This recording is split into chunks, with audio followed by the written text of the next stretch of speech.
chers amis internautes, vous tous qui nous avez fait confiance partout à travers le monde, dans notre émission Salut pour tous, qui passe sur notre chaîne Tamisalik TV. Nous avons expérimenté avec quelques numéros dans lesquels nous avons parlé sur les noms de Dieu. Nous vous remercions de tout notre cœur parce que nous avons vu qu'il y a beaucoup de bien-aimés qui ont réagi, qui ont regardé nos émissions sur YouTube, d'autres qui nous ont écrit en remerciant Adonai pour ce miracle des réseaux sociaux qui permet qu'aujourd'hui le monde entier puisse nous suivre. Il y a même les amis qui suivaient que la Bible parle ici en RDC et qui m'ont revu encore sur YouTube et qui m'ont demandé que je revienne avec toutes les émissions qu'ils ont suivies quand ils étaient ici en RDC. Je leur dis merci beaucoup. Je comprends que vous aimez la parole. Je comprends que vous avez confiance en nous. Et nous aussi, nous n'allons pas vous décevoir. Alors pour le premier numéro, après les numéros, à peu près 5 numéros je crois, où nous avons parlé sur le nom, nous allons essayer à répondre à une préoccupation. Il y a des bien-aimés qui m'ont écrit en me posant une question, me demandant quel est mon point de vue sur le problème qui touche les fêtes. Donc, il parle beaucoup plus de la fête de Noël et aussi de la fête de Nouvel An, communément appelée Saint-Sylvestre. C'est vrai, je suis un homme d'Élohim, et lorsque les bien-aimés ont des préoccupations et qu'ils veulent voir clair sur certains points, nous prenons le risque de leur parler en toute franchise. Peut-être certains seront convaincus, d'autres diront mais qu'est-ce qu'ils veulent encore ce genre-là? Mais néanmoins, nous ne pouvons pas ne pas dire la vérité à ceux qui la cherchent. Je ne veux pas donner mon point de vue en tant qu'individu. Mais notre point de vue, nous allons le prendre dans les Saintes Écritures, qui est la bouche autorisée, parce que c'est là que nous retrouvons la parole d'Élohim. Oui, c'est vrai. La Bible parle aussi des fêtes. La Bible reconnaît le fait. Mais quels sont les fêtes dont la Bible reconnaît? Je vais vous convier, à vous tous, qui nous suivez partout à travers le monde, prenez vos Bibles, n'importe quelle version. Nous sommes dans le livre de Lévitique, au chapitre 23. Mais je vais lire le premier jusqu'au 4e verset. Mais tout le chapitre 23 parle de fêtes d'El Shaddai et même de leur nombre. Je prends ma Bible. Je suis dans Lévitique 23. Si vous regardez l'en-tête, c'est bien dit les fêtes. Mais j'ai toujours dit dans toutes mes émissions que lorsque nous prenons le manuscrit hébraïque, le manuscrit grec, on dit qu'il n'y a pas de titres. Mais les titres ont été donnés par les traducteurs de la Bible, quand ils ont lu le contenu, ils ont trouvé un thème et ils l'ont mis devant. C'est comme aujourd'hui, au chapitre 23 de Lévitique, sur le fait. Je suis dans la version Louis Zagon. La Bible commence par ceci. El Shaddai parla à Moïse et dit, parle aux enfants d'Israël et tu leur diras, les fêtes d'El Shaddai que vous publierez, seront des saintes convocations. Voici quelles sont mes fêtes. On travaillera 6 jours, mais le 7e jour est le Shabbat, le jour du repos. Il y aura une sainte convocation. Vous ne ferez aucun ouvrage. C'est le Shabbat d'El Shaddai dans toutes vos demeures. Le verset 4. Voici les fêtes d'El Shaddai, les saintes convocations que vous publierez à leur temps fixé. Je voudrais vous demander là-bas que vous-même, là où vous êtes, que vous preniez vos Bibles. Prenez et lisez tous les chapitres 23. Vous verrez le nombre de fêtes d'El Shaddai. Mais j'insiste beaucoup. Selon les Écritures, c'est El Shaddai qui parle à Moshe en lui disant, parle aux enfants d'Israël et tu leur diras, le fait d'El Shaddai que vous publierez seront des saintes convocations. Voici quelles sont mes fêtes. Si vous allez prendre d'autres versions, ces versions disent les jours solennels, les convocations saintes. Voilà les fêtes. Alors, si vous regardez maintenant dans vos Bibles, nous avons 7 fêtes d'El Shaddai. Je ne veux pas lire dans ma Bible parce que vous savez que notre émission n'a que 25 minutes.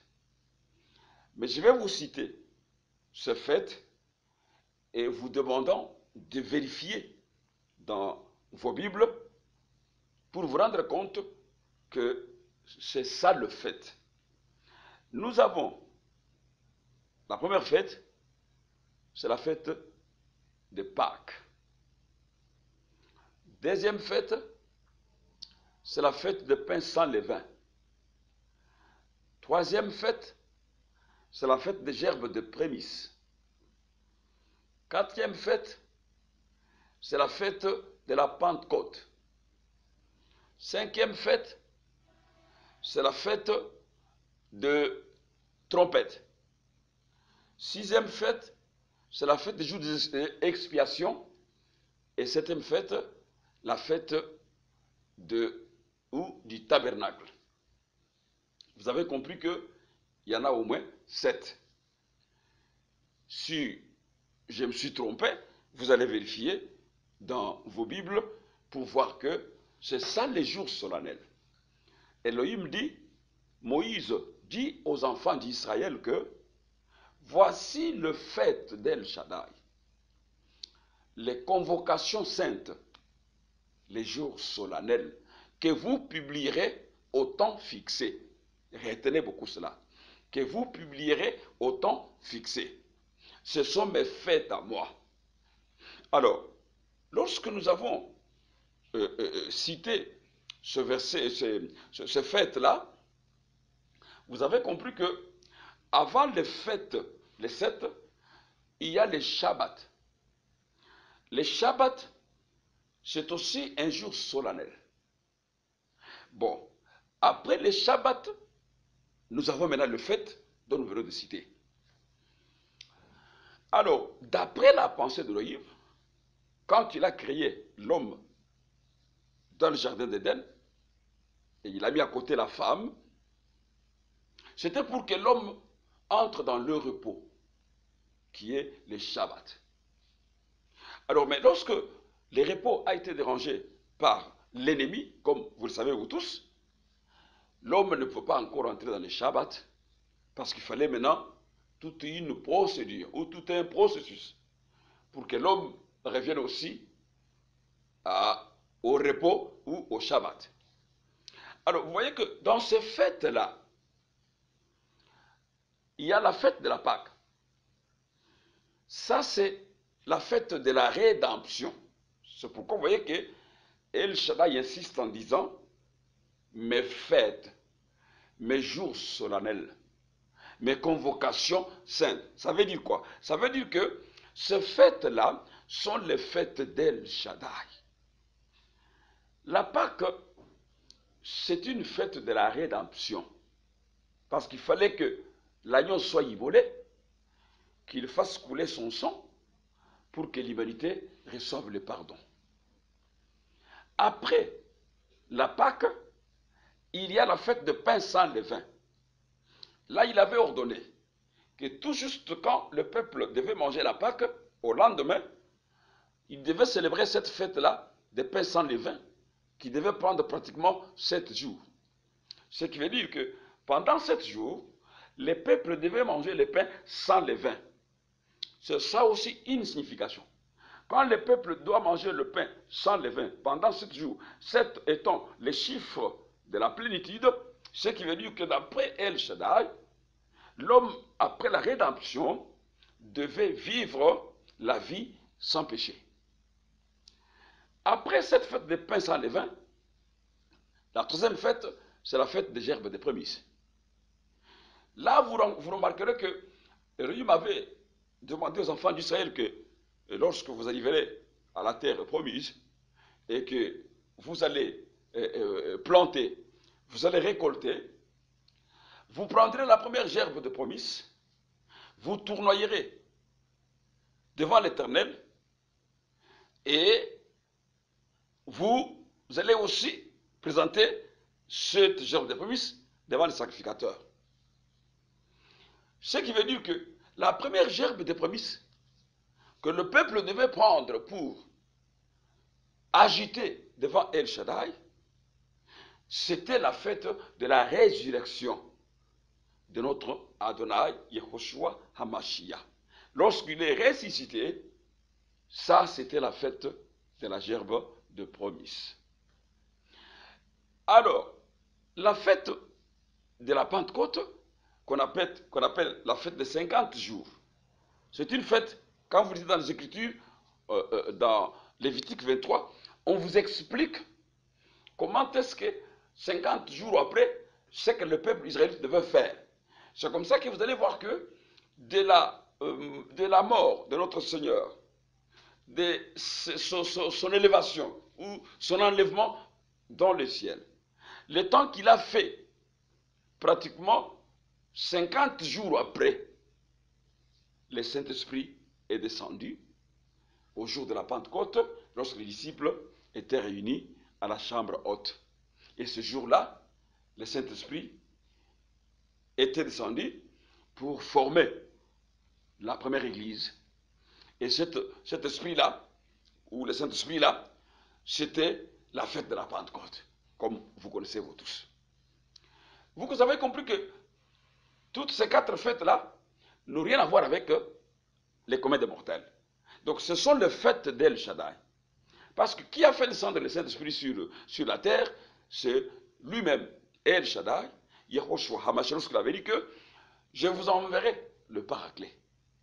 Et lorsque le Saint-Esprit est venu, à partir de ce moment-là, le Saint-Esprit a commencé à diriger l'Église jusqu'au jour de l'enlèvement. Maintenant, il y a la fête qui va suivre après. C'est la fête des trompettes. Pour les lecteurs de la Bible, ils savent quand même que lorsque l'église sera enlevée, il y aura des trompettes qui seront sonnées pour réunir tous les juifs à travers le monde pour qu'ils rentrent sur la terre de Palestine. Et cette fête-là, c'est une très fête courte. Parce que quand le peuple va rentrer, il va passer directement à la fête des jours des expiations, c'est-à-dire la fête où ils vont pleurer, ils vont se repentir. Lorsque le maître va revenir, ils vont commencer à pleurer. Ils vont se demander, mais quand est-ce que tu as reçu ces plaies? Les lecteurs de la Bible savent ces choses. Et automatiquement, quand cette fête-là va terminer, parce que c'est une fête où il y aura deuil, surtout Israël, comme nous l'avons toujours dit, qu'il n'y a pas un pays dans le monde qui fera la repentance nationale comme Israël. Tout ce qu'on est en train de nous raconter par-ci, par-là dans le monde, ce n'est que de la mise en scène. Le seul pays qui fera la repentance nationale, c'est Israël. Cette repentance sera poussée par Harou HaKodesh, le souffle sacré lui-même, pour que le peuple reconnaisse leur sauveur, qu'il a rejeté, et qu'il puisse pleurer ses repentures devant lui. Et après cette fête-là, il y aura des choses qui vont se passer pour entrer maintenant dans la fête du tabernacle. C'est la fête de la gloire millénaire. Voilà, mes chers frères, toutes ces fêtes-là, c'est ça ce qu'on appelle les fêtes d'El Shaddai. Le fait que nous reconnaissons. Et ce fait-là, c'est toute une vie de chaque disciple. Dès qu'il le croit au Seigneur, il vit ces fêtes-là dans sa vie. Ok. Maintenant, lorsque nous prenons Colossiens, chapitre 2, versets 16 à 17, voilà ce que la Bible déclare.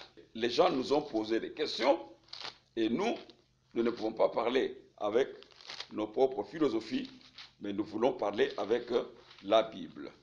Écoutez ce que Colossiens, chapitre 2, versets 16 à 17. Qu'est-ce qu'on dit là-bas? Voilà. Que personne donc ne vous juge au sujet du manger ou du boire, ou au sujet d'une fête, d'une nouvelle lune ou des sabbats au pluriel. Et 17 dit, c'était l'ombre des choses à venir, mais le corps est dans Hamashia. C'est-à-dire quoi? D'autres versions disent, c'était l'ombre des choses à venir, mais la réalité est dans Hamashia. Ce qui veut dire que toutes ces fêtes dont nous sommes en train de parler ici, ce sont des fêtes d'El Shaddai, les jours solennels, les convocations saintes. La Bible dit que ces fêtes-là étaient l'ombre de la réalité.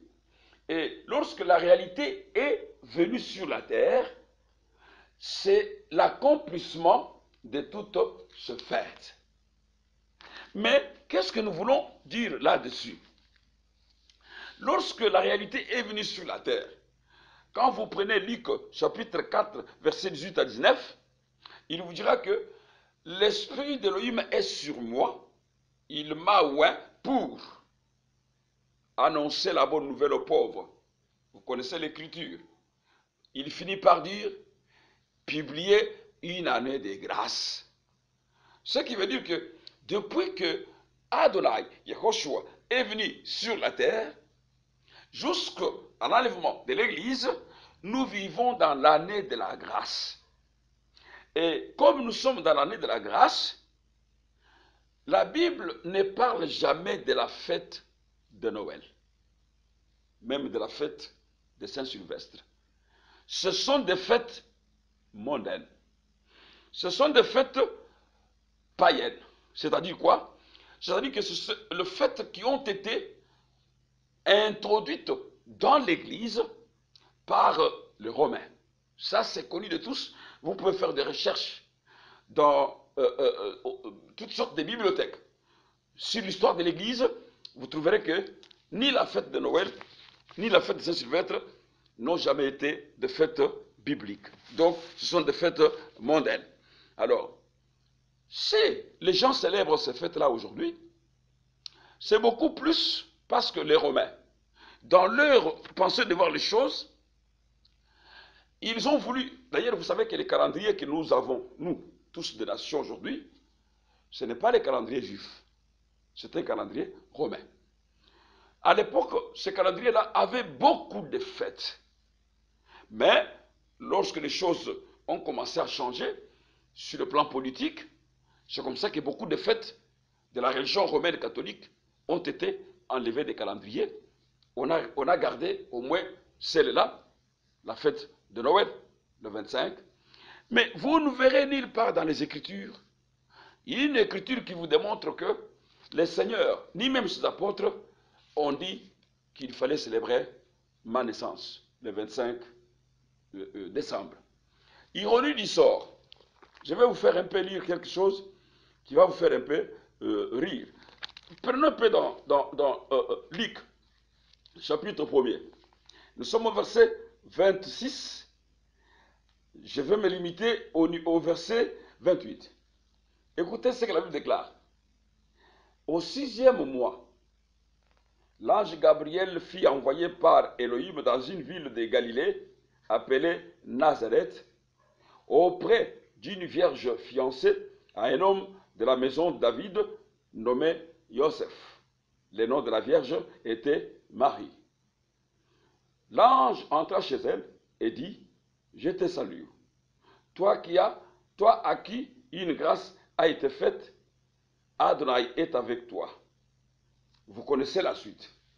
On vient donner la promesse sur la naissance de Yehoshua au 6e mois. C'est d'après ce que nous lisons dans les Écritures.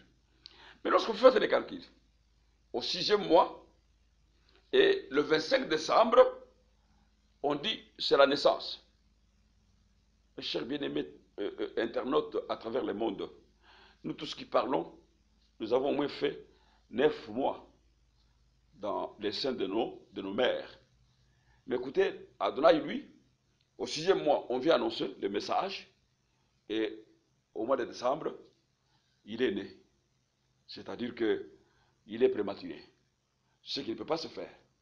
Alors vous voyez que tout cela, c'est pour montrer que le monde complique. Les religions ont compliqué beaucoup de choses, mais les gens ne veulent pas qu'on leur dise la vérité. Mais la vérité que je vous annonce est que la fête de Noël, ce n'est pas une fête biblique. Bien qu'elle est célébrée aujourd'hui par beaucoup d'églises sur la terre, mais c'est une fête païenne. C'est pourquoi vous verrez aujourd'hui que même ceux qui ne prient pas, même ceux qui n'ont jamais prié, ils fêtent le 25. Et les Romains, très malins qu'ils étaient, c'était une fête où ça devient, depuis ce temps-là jusqu'à aujourd'hui, c'est une fête qui profite beaucoup plus aux commerçants. Parce que quand vous suivez les radios, les télévisions à travers le monde, vous allez remarquer que tous les commerçants, d'une manière ou d'une autre, font les chiffres d'affaires extraordinaires dans ces deux fêtes. Celle du 25 décembre et celle du 1er janvier. Alors, pour nous qui croyons à la Bible, nous disons, nous vivons dans l'année de la grâce. La Bible dit, réjouissez-vous toujours dans le Seigneur. Je le répète, réjouissez-vous.